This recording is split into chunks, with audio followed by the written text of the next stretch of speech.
उपस्थित महानुभावों, प्राचीन काल का समय था।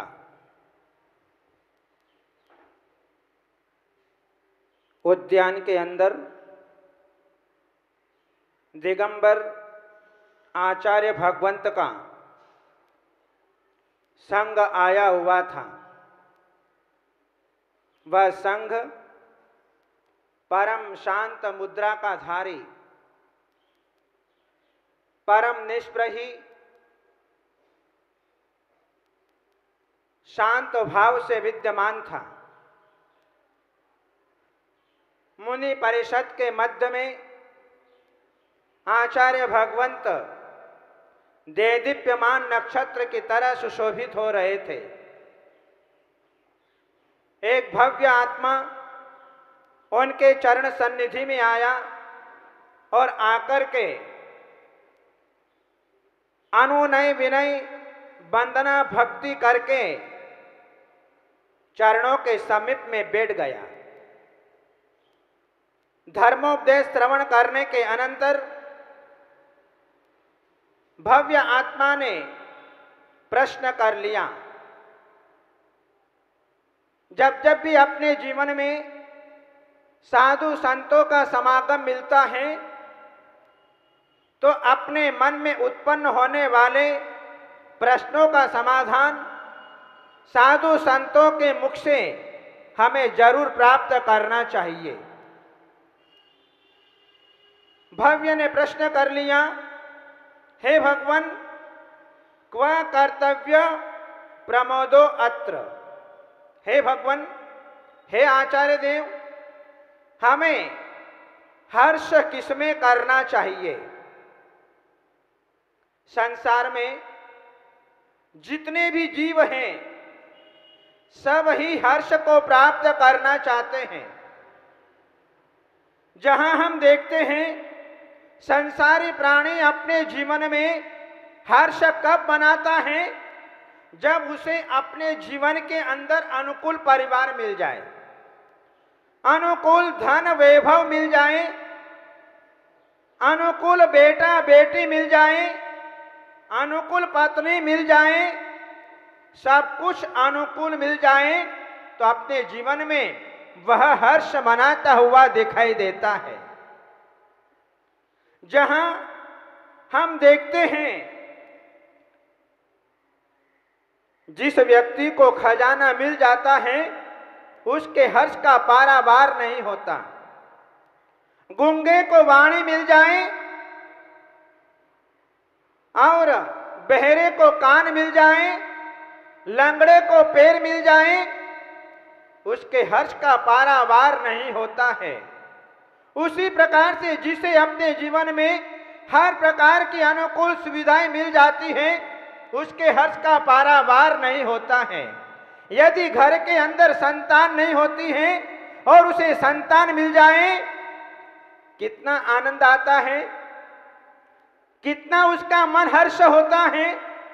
उसी प्रकार से जिसे अपने जीवन में अनुकूल सामग्री मिल जाए उसके हर्ष का पारावार नहीं होता है।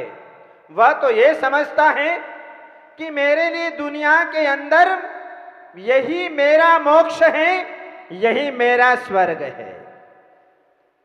यदि आपका बेटा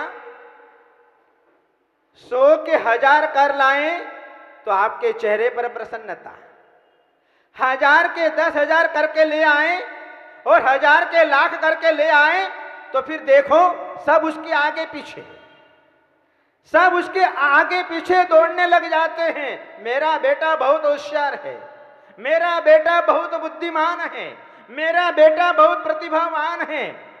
इस प्रकार से अपने भीतर जो है हर्ष मनाता है। यदि हमारा बेटा सीए बन जाता है, डॉक्टर बन जाता है, वकील बन जाता है, जज बन जाता है, राष्ट्रपति बन जाता है, इंजीनियर बन जाता है, आईएएस ऑफिसर बन जाता है और देश का राष्ट्रपति बन जाए और देश का प्रधानमंत्री बन जाए तो फिर तो कहना ही क्या, 5 अंगुलियां घी के अंदर।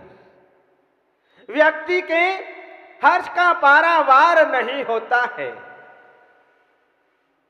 जहां आचार्य भगवंत ने कहा, शिष्य ने प्रश्न किया कि भगवान हमें हर्ष किसमें करना चाहिए?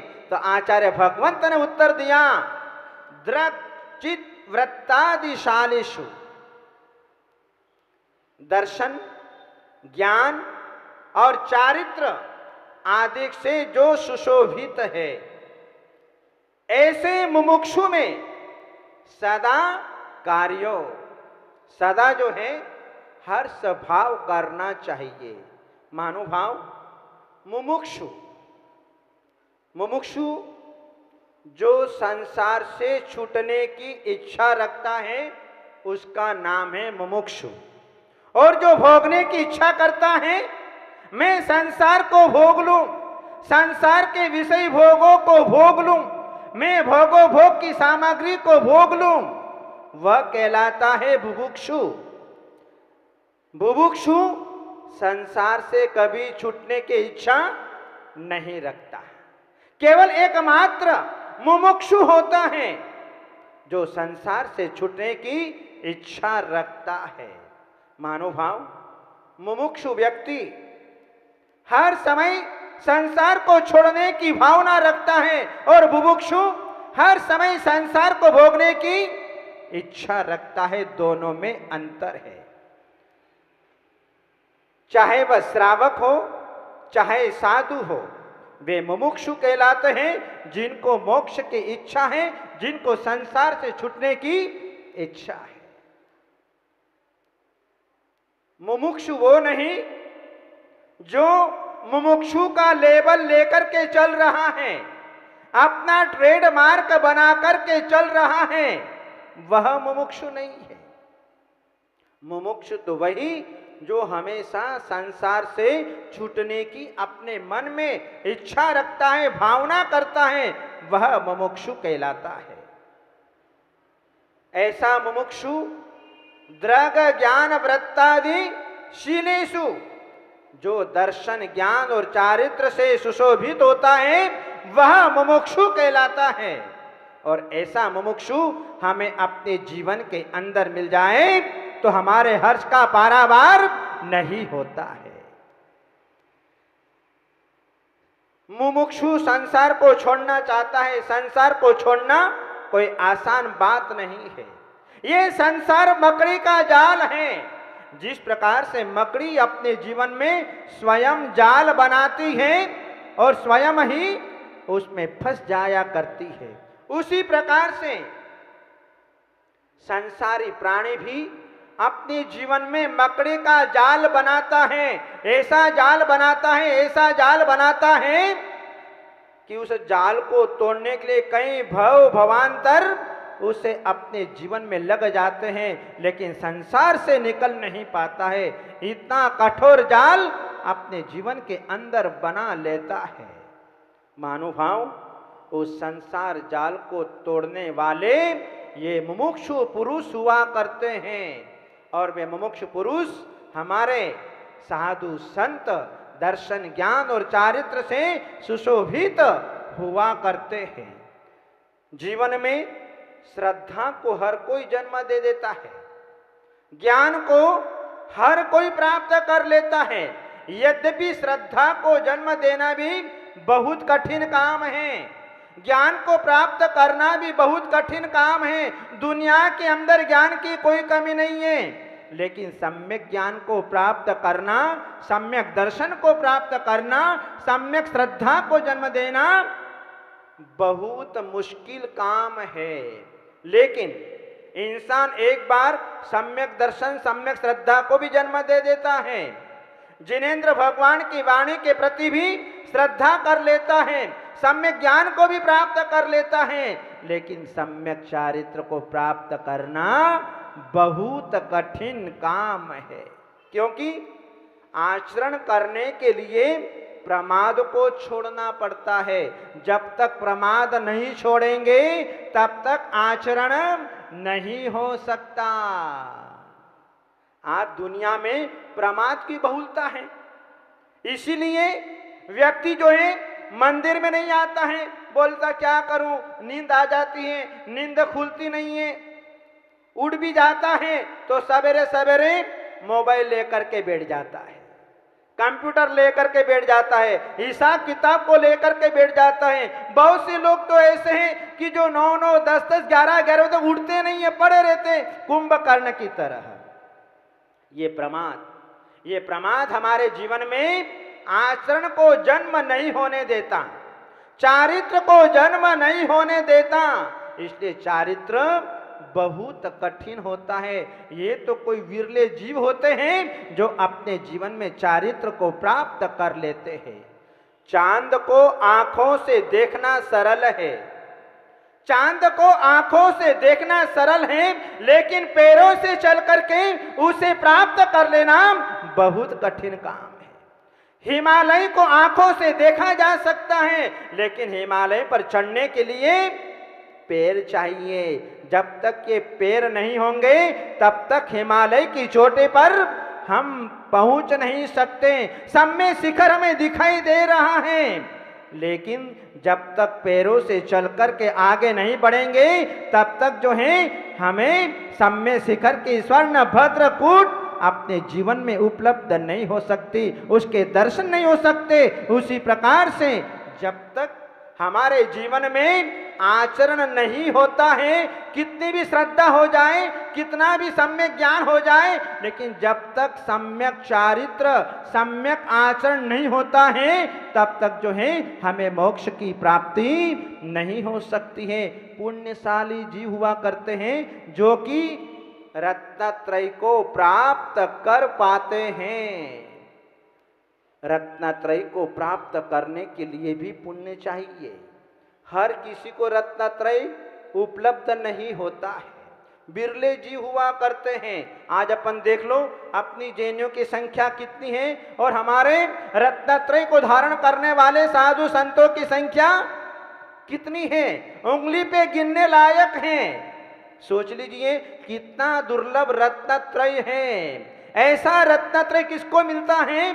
जिन्होंने अपने जीवन में सम्यक दृष्टि जीवों की सेवा की, सम्यक ज्ञानियों की सेवा की, विद्वानों की सेवा की, श्रद्धालुओं की सेवा की, और जिन्होंने साधु संतों की सेवा की, जिन्होंने अपने जीवन में चारित्र को धारण किया, उन चारित्रधारियों की, त्यागी व्रतियों की अपने जीवन में सेवा की, उन्हीं अपने जीवन में ऐसा पुण्य उपार्जित होता है जिसके कारण वह अपने जीवन में रत्नत्रय धारण करने का सौभाग्य अपने जीवन में प्राप्त कर लेता है। आज हमें आश्चर्य होता है कि जब जब भी साधु संतों का समागम मिलता है, अनेक भव्य आत्माएं उन साधु संतों का समागम प्राप्त करके दीक्षा अवस्था को प्राप्त हो जाते हैं। चतुर्थ काल के अंदर जब एक राजा दीक्षा लेता था, उसके साथ में कई अन्य राजाएं भी दीक्षित हो जाया करते थे। भगवान आदिनाथ ने दीक्षा ली तो उसके साथ में 4000 राजाओं ने दीक्षा ली थी। और जिस समय लंका के अंदर अनंत वीर्य केवली भगवान का आगमन हुआ और आगमन होने के उपरांत मंदोदरी आदि 48,000 रानियों ने दीक्षा ग्रहण की। ऐसे कैसे हो गया? उन आत्माओं ने अपने पूर्व जन्म में उन रत्नत्रयधारी साधुओं की सेवा की थी, जिसके कारण आज उन्हें अपने जीवन में वो पुण्य उदय में आया और पुण्य उदय आने पर एक साथ दीक्षित अवस्था को प्राप्त हो गए। महानुभाव, आपके मन में विचार आता होगा कि इतने साधु एक साथ दीक्षित हो गए हैं, इतनी आर्यिका माताएं बन गई, इतने हजारों हजारों मुनि महाराज बन गए, उनके लिए पीछी कमंडल कहां से आएंगे? हैं? पीछी कमंडल कौन ला करके देता होगा उस समय? उनको आहार दान देने वाला कौन? मन में अनेक प्रकार की जिज्ञासाएं बनती कि हजारों हजारों साधु एक साथ दीक्षित हो जाया करते थे, उनको आहार दान देने वाला कौन? ध्यान रखना, साधु संत जिस दिन से अपने जीवन में व्रतों को ग्रहण कर लेते हैं, उस समय से जो है उनका पुण्य बढ़ता ही रहता है, उनका पुण्य चौगुना होता जाता है। उस पुण्य के प्रभाव से अपने आप सारी व्यवस्थाएं बन जाया करती है। इसमें आश्चर्य की कोई बात नहीं है, लेकिन वर्तमान के लोगों को व्रतों में विश्वास नहीं है कि हमने व्रत धारण कर लिए तो हमारा क्या होगा, कौन हमारी व्यवस्था करेगा, कौन हमको भोजन पानी देगा। व्यक्ति भोजन पानी की चिंता पहले करता है, करते हो ना, हैं? नियम ले लिया तो बुढ़ापे में कौन सहारा देगा, कौन ला करके खिलाएगा, हैं? अनेक प्रकार के विकल्प आ जाते हैं। अपने को अपने पुण्य के ऊपर विश्वास नहीं है, भाग्य के ऊपर विश्वास नहीं है।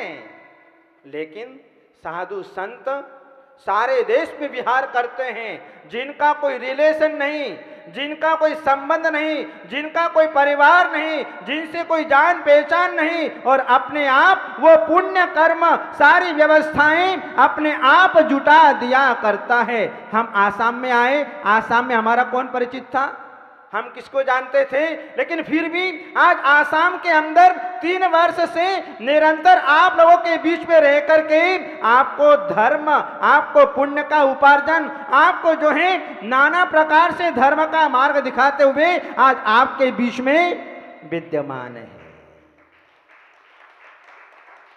जहां रत्नत्रय का पुण्य होता है, वहां पर अपने आप सब कुछ व्यवस्थाएं बन जाया करती है। महानुभाव, ये रत्नत्रय का पुण्य कब उदय में आएगा कोई पता नहीं।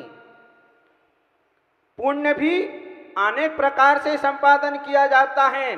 दान के द्वारा पुण्य, अभिषेक के द्वारा पुण्य, स्वाध्याय के द्वारा पुण्य, माला के द्वारा पुण्य, तीर्थ वंदना का पुण्य, सबका पुण्य अलग अलग प्रकार का है। विधि विधान का पुण्य अलग, प्रतिष्ठाओं का पुण्य अलग, परोपकार का पुण्य अलग, सभी प्रकार का पुण्य होता है, अलग अलग क्वालिटी का पुण्य होता है। लेकिन कौन सा पुण्य हमारे जीवन में उदय में आएगा और कौन सा पुण्य हमें अपने जीवन में रत्नत्रय को प्राप्त करा देगा। ध्यान का पुण्य अलग, तप का पुण्य अलग, व्रतों को धारण करने का पुण्य अलग, अलग अलग प्रकार का पुण्य होता है।